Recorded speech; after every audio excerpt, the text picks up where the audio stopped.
Hello students, let's revise our electricity chapter by MCQ question. तो start करते हैं और देखते हैं कि हमारा फर्स्ट क्वेश्चन क्या है इसमें। तो फर्स्ट क्वेश्चन है, how many electrons in 1 second constitute a current of 1 ampere. ठीक है, तो हमें क्या कहा है, फर्स्ट क्वेश्चन में करंट दिया है 1 एम्पियर और टाइम दिया है 1 सेकंड और पूछा है कि इसमें नंबर ऑफ इलेक्ट्रॉन्स कितने होंगे। तो हमें फार्मूला पता है करंट का फार्मूला क्या होता है, Q upon T, rate of flow of charge. But हमसे तो नंबर ऑफ इलेक्ट्रॉन्स पूछे हैं, तो क्या करें, तब हम क्या करेंगे, Q का एक और फार्मूला होता है नंबर ऑफ इलेक्ट्रॉन्स के टर्म्स में, क्या, Ne अपॉन T। तो हमारा फार्मूला यहां पर क्या यूज होगा, I equal to Ne upon T। तो I की वैल्यू कितनी है 1, N हमसे पूछा है, ठीक है, E, अब यहां पर हमें इलेक्ट्रॉन पर कितना चार्ज होता है वो याद होना चाहिए। तो वो कितना होता है 1.6 into 10 to the power minus 19 coulomb, और अपॉन टाइम कितना है 1 सेकंड। ठीक है, तो यहां से जब n कैलकुलेट करोगे तो n कितना होगा, 1 इधर मल्टीप्लाई में चला जाएगा और 1.6 into 10 to the power minus 19 इधर डिवाइड में चला जाएगा, means 1 upon 1.6 into 10 to the power minus 19। अब इसे सॉल्व करोगे तो सॉल्व कैसे करें हम, 1 अपॉन 1.6 और 10 टू द पावर माइनस 19 ऊपर जाकर पॉजिटिव हो जाएगी तो पॉजिटिव हो गई। ठीक है, अब यहां से एक पॉइंट हटाएंगे तो जीरो पड़ जाएगा। 10/100 मैं क्या करता हूं, इसमें से एक जीरो हटा देता हूं, मतलब एक 10 ले लेता हूं, तो इधर हो जाएगा 100 अपॉन 16 और ये हो जाएगा 10 की पावर 80, मतलब इधर एक कम हो गया और उधर मैंने एक 10 बढ़ा दिया तो उधर 100 हो गया। अब इसे आप सॉल्व कर लो, तो सॉल्व करोगे तो कितना आ जाएगा, 4 टाइम्स चला जाएगा, 4 4 16, 4 2 8, 4 5 20, अब ये 4 6 24, 0.4 6.25 इंटू 10 टू द पावर 18। मतलब अगर कभी भी 1 एम्पियर करंट फ्लो हो रहा होगा 1 सेकंड में, तो उसमें नंबर ऑफ चार्ज कितने होंगे या number of electrons 6.25 into 10 to the power 18। और ये कौन सा ऑप्शन है हमारा, ए। तो फर्स्ट का हो गया ए, ठीक है, फर्स्ट का ए। सेकंड पूछा 1 coulomb is equal to, 1 coulomb is equal to, और ऑप्शन क्या गिवन है, 1 ampere into 1 second, 1 ampere upon 1 second, 1 joule into 1 ampere, 1 joule पर 1 सेकंड। तो देखते हैं कि कूलम का फार्मूला एम्पियर सेकंड और उनके टर्म्स में कौन सा था। तो यही हमने यूज किया था, I equal to Q upon T। तो ये एम्पियर होता है, ये कूलम होता है और ये सेकंड होता है। तो 1 एम्पियर 1 कूलम और 1 सेकंड, तो यहां से 1 कूलम कितना आ गया, 1 कूलम आ गया 1 एम्पियर इनटू 1 सेकंड। तो ये कौन सा ऑप्शन है हमारा, ए, सेकंड का ऑप्शन ए। ठीक है, फिर इसके बाद third question, when a body is negatively charged by friction. Friction से हमने किसी बॉडी को नेगेटिवली चार्ज किया, मतलब रब कर दिया और उसमें क्या हुआ, नेगेटिव चार्ज आ गया। इट मींस, तो इसका क्या मतलब है, इसका क्या मतलब है, अगर नेगेटिवली चार्ज हुआ है तो किसी बॉडी पर अगर नेगेटिवली चार्ज हुआ है तो उस पर इलेक्ट्रॉन्स आ गए हैं, तो इसका ऑप्शन क्या होगा, ए ऑप्शन है the body has acquired excess of electrons, B option है the body has acquired excess of protons, ये भी नहीं होगा, सी नहीं होगा, डी नहीं होगा। तो होगा क्या इसका आंसर, ए, थर्ड का ए। फिर next fourth question, if A charge body attracts another body. ठीक है, मतलब कोई एक चार्ज बॉडी है और वो एक दूसरी बॉडी को अट्रैक्ट कर रही है, तो इसका क्या मतलब है। ठीक है, the charge on the other body, मतलब एक ये बॉडी एक ये बॉडी है, ये इसको अट्रैक्ट कर रही है, दोनों चार्ज हैं, तो इसका क्या मतलब है। ए ऑप्शन है जो सेकंड बॉडी है मस्ट बी नेगेटिव, इस पर नेगेटिव चार्ज होना चाहिए। बी ऑप्शन है मस्ट बी पॉजिटिव, इस पर पॉजिटिव चार्ज होना चाहिए। सी ऑप्शन है मस्ट बी जीरो, इस पर चार्ज जीरो होगा। और डी ऑप्शन है मे बी नेगेटिव, पॉजिटिव और जीरो, हो सकता है कि इस पर नेगेटिव हो सकता है पॉजिटिव हो और हो सकता है जीरो हो। तो इसका ऑप्शन क्या होना चाहिए, देखो ए और बी नहीं हो सकते, क्यों, इसमें लिखा है मस्ट बी नेगेटिव, मतलब सेकंड बॉडी पर जो है नेगेटिव चार्ज ही होना चाहिए या फिर पॉजिटिव ही होना चाहिए। तो ये हम कब तक नहीं कह सकते, जब तक हमें ये नहीं पता कि फर्स्ट बॉडी पर कौन सा चार्ज है। तो हमें ये नहीं पता कि फर्स्ट बॉडी पर कौन सा चार्ज है, अगर फर्स्ट बॉडी पर पॉजिटिव होगा तो सेकंड बॉडी पर नेगेटिव होना चाहिए, फर्स्ट पर नेगेटिव तो सेकंड पर पॉजिटिव होना चाहिए, अपोजिट होना चाहिए। बट यहाँ पर क्वेश्चन में कहीं भी स्पेसिफाई नहीं किया गया कि कौन सा चार्ज है, सिर्फ कहा है चार्ज बॉडी है, तो इसलिए इसका आंसर ए भी नहीं होगा, बी नहीं होगा, ठीक है। फिर सी मस्ट बी जीरो, हो नहीं सकता। देन बचा हमारा D, may be negative, positive और जीरो।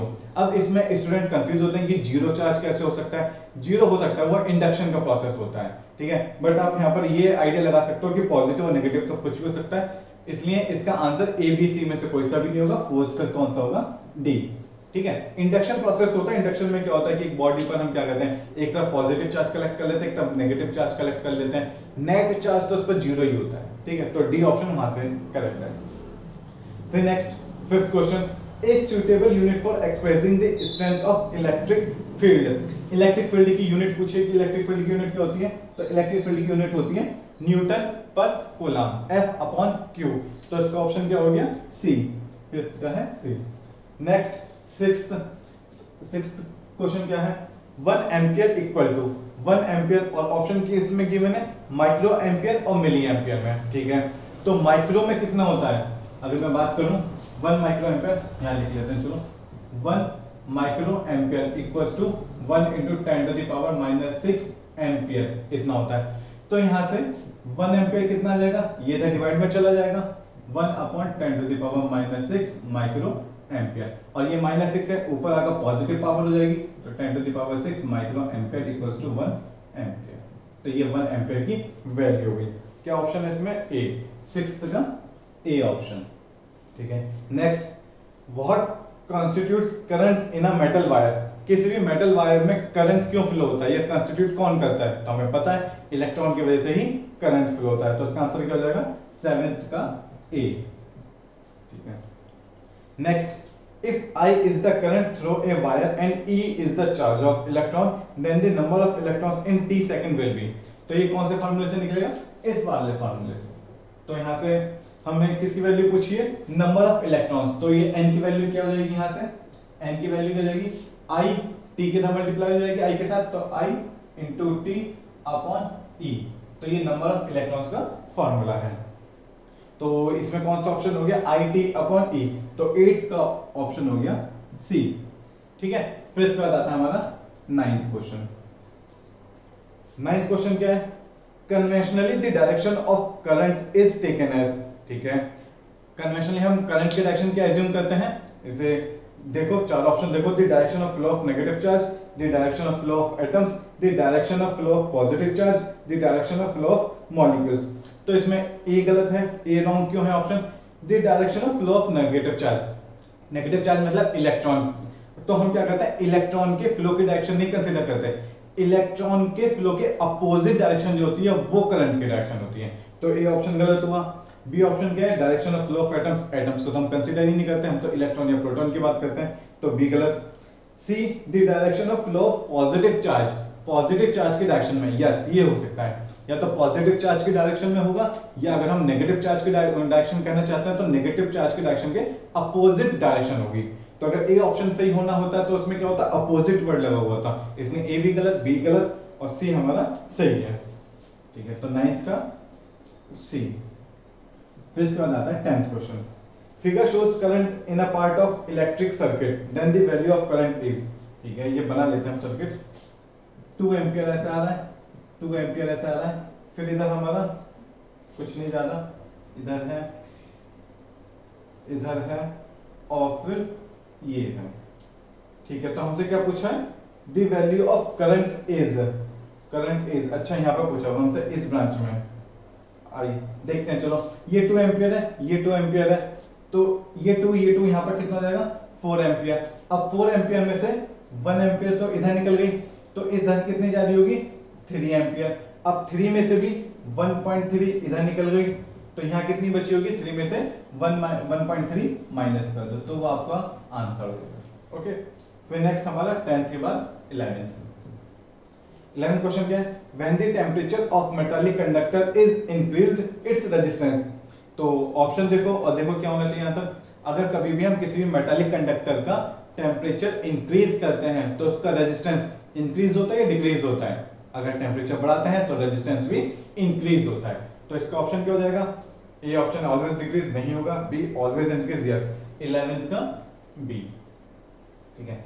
फिर next 12th question, specific resistance of a wire depends upon, specific resistance क्या होता है हमारा, रेजिस्टिविटी आर।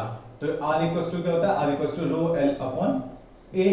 तो इसमें क्या पूछा है, specific resistance of a wire depends upon, A option है इट्स लेंथ, बी ऑप्शन है its cross section area, C its dimension, D its material. ठीक है, तो ये जो हमने देखा था स्पेसिफिक रेजिस्टेंस होता है, ये क्या होती है, मटेरियल की प्रॉपर्टी होती है, डायमेंशन पर डिपेंड नहीं करती।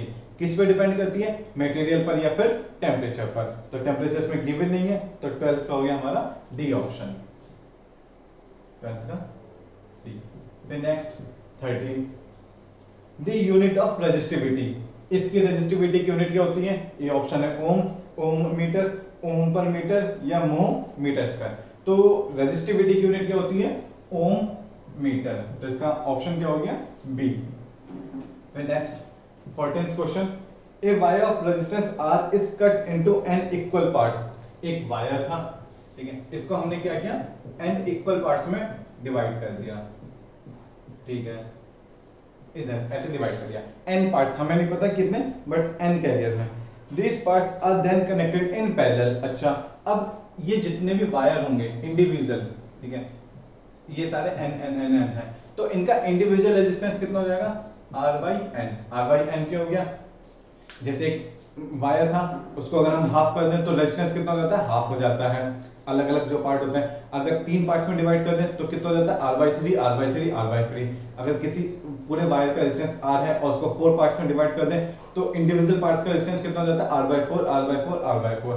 तो सेम यहाँ पर हमने n पार्ट्स में डिवाइड किया, तो इंडिविजुअल हर एक वायर का रेजिस्टेंस कितना हो जाएगा, r by n। फिर क्या कहा है इसमें, अब इन पार्ट्स को क्या किया हमने, पैरेलल में कनेक्ट कर दिया। ठीक है, इन सबको क्या क्या होगा, पैरेलल में, मतलब स्टार्टिंग पॉइंट सारे एक साथ और एंड पॉइंट सारे एक साथ कनेक्ट कर दिए। अब पूछा है कि इक्विवेलेंट रेजिस्टेंस इस कॉम्बिनेशन का क्या होगा, इस पूरे कॉम्बिनेशन का इक्विवेलेंट रेजिस्टेंस कैलकुलेट करते हैं। तो 1/r equivalent equals to n/r plus n/r plus dash dash dash dash. अब कितने भी हो सकता है हमें नहीं पता, ठीक है, तो n/r पूरा कॉमन आ जाएगा, तो अंदर कितना बचेगा, 1 + 1 + 1 डैश डैश डैश डैश, ये ठीक है। अब ये अप टू कितने टाइम्स है, n टाइम्स है, तो ये 1 + 1 1, ये जितने भी 1 होंगे इनका सम कितना हो जाएगा, n। तो ये क्या हो गया हमारा, n/r × n, तो ये हो गया n²/r। ठीक है, तो क्या ये आंसर है, नहीं, क्यों, देखिए 1/r इक्विवेलेंट की वैल्यू है, तो r इक्विवेलेंट कितना आ जाएगा, इसको इन्वर्स कर दो, तो r/n²। तो इसका ऑप्शन क्या हो गया, डी, 14 का डी। अब इसमें स्टूडेंट्स क्या करते हैं, जल्दबाजी में आंसर टिक कर आते हैं बी या सी में से कोई एक, तो ये गलती नहीं करनी है। इसके बाद नेक्स्ट क्वेश्चन है हमारा 15, ठीक है, 15 ट्रैक करो आप।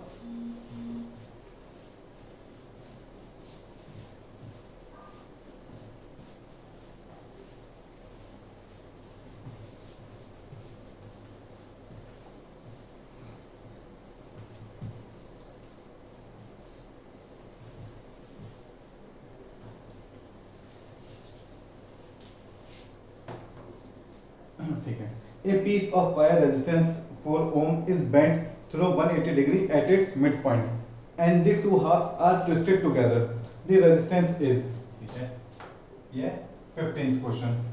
a piece of wire, ठीक है, एक वायर था, उसका टोटल रेजिस्टेंस, इक्विवेलेंट रेजिस्टेंस कितना था, 4 ओम।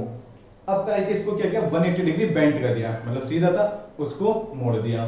ठीक है, तो इसको क्या किया, ये टोटल लेंथ अगर l थी, सपोज कर लो कि टोटल लेंथ कितनी थी, l, तो इसको क्या किया, हाफ कर दिया, ट्विस्टेड कर दिया ऐसे, ठीक है, मतलब मोड़ दिया। ठीक है, फिर क्या कहा, and the two halves are twisted together, ठीक है, ट्विस्ट कर देते। तो पूछा है कि इसका इफेक्टिव रेजिस्टेंस, मतलब इक्विवेलेंट रेजिस्टेंस कितना होगा, अगर इसका r 4 ओम था तो इसका r' कितना हो जाएगा। ठीक है, ये देखते हैं। अब एक बात बताओ, रेजिस्टेंस का फार्मूला क्या होता है, रेजिस्टेंस का फार्मूला किसके टर्म्स में, डायमेंशन के टर्म्स में, तो वो होता है रेजिस्टिविटी L/A। ठीक है, तो यहाँ लेंथ क्या हो गई, लेंथ तो हाफ हो गई, तो क्या एरिया भी चेंज हुआ होगा, ध्यान रखना इस क्वेश्चन में लेंथ हाफ हुई है बट एरिया डबल हुआ है, इस केस में ये तो फर्स्ट केस था, जो सेकंड केस है, सेकंड केस में क्या हुआ होगा, जो लेंथ है वो l/2 हुई है और जो एरिया है वो एरिया कितना हो गया होगा, डबल हो गया होगा। कौन सा एरिया, क्रॉस सेक्शन एरिया। ठीक है, कैसे हुआ होगा, जैसे ये पूरा एक वायर था, ठीक है, इस वायर को हमने क्या किया, बीच में से 180 डिग्री इसे ट्विस्ट कर दिया, इस तरीके से मतलब बेंड करके फिर ट्विस्ट कर दिया, तो क्या हुआ होगा, ये क्रॉस सेक्शन एरिया जो होगा वो डबल हो गया, पहले इतना था फिर अब इतना हो गया और लेंथ इसकी हाफ हो गई। ठीक है, तो अब अगर मैं रेजिस्टिव, ये कितना हो गया 2a, अब मैं अगर रेजिस्टेंस कैलकुलेट करूंगा तो कितना हो जाएगा, r dash equals to rho, length कितनी हो गई l/2, ठीक है, और एरिया कितना हो गया 2a, तो इनटू 2a, तो ये कितना हो गया रो l/4a, ठीक है, और रो l/4 इसकी जगह मैं क्या लिख सकता हूँ, ये वाला r मींस r/4, तो और इनिशियल रेजिस्टेंस कितना था 4, तो 4/4 कितना हो गया 1 ओम। तो क्या ऑप्शन है इसका, 1 ओम, 2 ओम, 5 ओम एंड 8 ओम, तो हमारे 15 का आंसर क्या हो गया, 15 का हो गया 1 ओम, मींस ए ऑप्शन। ठीक है, फिर इसका 16th question, 3 resistance each of 8 ohm are connected in triangle, the resistance between any two terminals will be, क्या है कि हमारे पास 3 वायर है, इस तरह से उन्हें ट्रायंगल फॉर्म में अरेंज किया। ठीक है, तो ये ए, बी और सी, और पूछा है कि किसी भी दो टर्मिनल के बीच में इनका इक्विवेलेंट रेजिस्टेंस कितना होगा। ठीक है, तो ए और सी कोई से भी ले लो, ए और बी के बीच में निकाल लो, या बी और सी या ए और सी किसी के बीच में निकाल लो, सेम है। और ये कितने कितने 8 8 8, ये कितना है 8, तो R इक्वल्स टू कितना 8 ओम। तो मैं भी सबकी जगह क्या रख लेता हूँ, R रख लेता हूँ, और लास्ट में जो भी आएगा उसमें R को सब्स्टिट्यूट करूंगा 8 ओम से। तो A और C या B और C किसी के बीच में कैलकुलेट कर लो, चलो B और C के बीच में, इसके और इसके बीच में कैलकुलेट कर लेते हैं। तो एक बात बताओ, ये 8 ओम और ये 8 ओम, ये दोनों कैसे कनेक्शन है, सीरीज कनेक्शन है। ठीक है, तो इसको मैं सिंपल फॉर्म में ऐसे बना सकता हूं। ठीक है, एक आर ये, एक आर ये और एक आर ये ए था, नहीं ये ए नहीं था, ये बी था, ये ए था और ये सी था। ठीक है, तो बी ए सी ये दोनों आपस में किसमें, सीरीज में, तो इन दोनों का इक्विवेलेंट कितना हो जाएगा, इन दोनों का इक्विवेलेंट कितना हो जाएगा 2r, और ये हमारा कितना है r। ठीक है, तो 2r और r इन ये दोनों किसमें पैरेलल कॉम्बिनेशन में है, तो इसका इक्विवेलेंट कैलकुलेट कर लो, तो इक्विवेलेंट कितना हो जाएगा 1/r प्लस 1/2r, तो ये कितना हो गया 2r और ऊपर हो गया 3, तो r इक्विवेलेंट की वैल्यू कितनी आ गई 2r/3, और r हमें कितना दिया था 8, तो कितना हो गया 2 × 8/3, तो ये हो गया 16/3 ओम। तो हमारा 16th क्वेश्चन का आंसर हो गया डी, ये हो गया हमारा डी। देखते हैं फिर 17th क्या है, in how many parts a wire of 100 ohm be cut so that a resistance of 1 ohm is obtained by connecting them in parallel। ठीक है, ये क्वेश्चन आपको करना है, ये होमवर्क है 17th क्वेश्चन। ठीक है, ये आपको करना है, ये हाउ मेनी पार्ट कि एक 100 ओम का एक वायर है, उसको कितने पार्ट्स में कट करें ताकि जब हम उन सबको पैरेलल में कनेक्ट कर लें तो जो इक्विवेलेंट रेजिस्टेंस है वो कितना आए 1 ओम आए। ठीक है, तो ये देखना है। फिर नेक्स्ट है 18th, the filament of an electric bulb is made of tungsten, because tungsten का क्यों बनाते हैं, क्योंकि इसका मेल्टिंग पॉइंट हाई होता है, तो इसमें से ए नहीं है, बी नहीं है, सी, यस 18th का आंसर हो गया सी। ठीक है, 18th का हो गया सी। देन 19 क्या है, if a wire of 1 ohm is stretched to double its length then the resistance will become, एक 1 ohm का रेजिस्टेंस था उसे हमने डबल लेंथ कर दी, उसकी उसे स्ट्रेच किया और उसकी लेंथ डबल कर दी। ठीक है, जैसे ये वायर था, इसको स्ट्रेच करके इसकी लेंथ L से 2L कर दी। तो अब पूछा है कि इसका रेजिस्टेंस अगर R था तो इसका रेजिस्टेंस R डैश कितना होगा। ठीक है, मतलब इसका 1 ohm था तो इसका कितना होगा। तो याद रखना, कभी भी इस तरीके का क्वेश्चन है और एमसीक्यू क्वेश्चन है, ठीक है, ऑब्जेक्टिव क्वेश्चन है, तो आपको क्या करना है, एक फार्मूला होता है r dash equals to n square into r, ये याद रखना। ये क्या फार्मूला है, कि अगर आपने किसी भी वायर की लेंथ को या तो इंक्रीज कर दिया है या डिक्रीज कर दिया है, लेंथ को, ठीक है, किस फैक्टर से उसकी लेंथ बढ़ाई है या घटाई है, उसकी जगह आप n की वैल्यू सब्स्टिट्यूट कर दोगे। जैसे यहाँ पर क्या कहा है कि लेंथ को स्ट्रेच करके डबल कर दिया है, तो n की वैल्यू हो गई यहाँ पर 2। अगर क्वेश्चन में ये कहते हैं कि उसको कंप्रेस कर दिया है और लेंथ कर दिया हाफ, तो n की वैल्यू हो जाती हाफ। अगर ये कहते हैं कि लेंथ को 3 टाइम्स कर दिया है तो n की वैल्यू हो जाती 3। ये शॉर्टकट फॉर्मूला है, इसे आपको याद रखना है। बट अगर ये वैसे न्यूमेरिकल क्वेश्चन आ जाए, न्यूमेरिकल आ जाए, ठीक है, थ्योरेटिकल क्वेश्चन या न्यूमेरिकल क्वेश्चन, ठीक है, सब्जेक्टिव टाइप का, तो आपको पूरा ड्राइव करना होगा। मतलब पूरा ड्राइव क्या मतलब पूरा सॉल्व करना होगा कि उसका वॉल्यूम सेम रहता है तो एरिया और लेंथ में क्या रिलेशन है, उससे सॉल्व करना होगा। अभी करेंगे क्वेश्चन तब हम समझेंगे। फिलहाल अभी एमसीक्यू टाइप क्वेश्चन के लिए आपको ये याद रखना है कि कभी भी इस टाइप का क्वेश्चन आ जाए, आता है ये जनरली कि एक रेजिस्टेंस मतलब एक वायर दे देंगे, उसका रेजिस्टेंस बता देंगे, कह देंगे कि इसकी लेंथ को 3 टाइम्स या 4 टाइम्स कर दिया है, तो जो 4 टाइम्स कर दिया है उसका रेजिस्टेंस क्या होगा, तो आपको पता होना चाहिए r dash equals to n square into r। और n क्या है, जिस फैक्टर से उसकी लेंथ को चेंज किया गया है, हाफ क्या है तो n की वैल्यू हाफ हो गई 1/2, और अगर डबल किया तो n की वैल्यू 2 हो गई। तो रेजिस्टेंस हमारा कितना आ गया यहाँ से, r dash equals to n मतलब 2 का स्क्वायर मींस 4r, और यहाँ पर रेजिस्टेंस हमें 1 ओम दिया था, r की वैल्यू 1 थी तो 1, तो ये हो गया 4 ओम। तो 19th का हो गया हमारा D, ठीक है। फिर 20th क्वेश्चन अच्छा है, ये देखते हैं एक बार।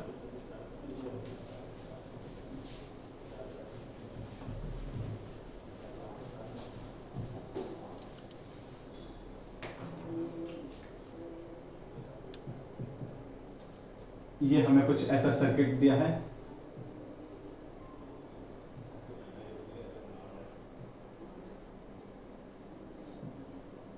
ठीक है, ये A है, ये C है, B एंड D, ये R, R, 2R, R और ये R, ठीक है।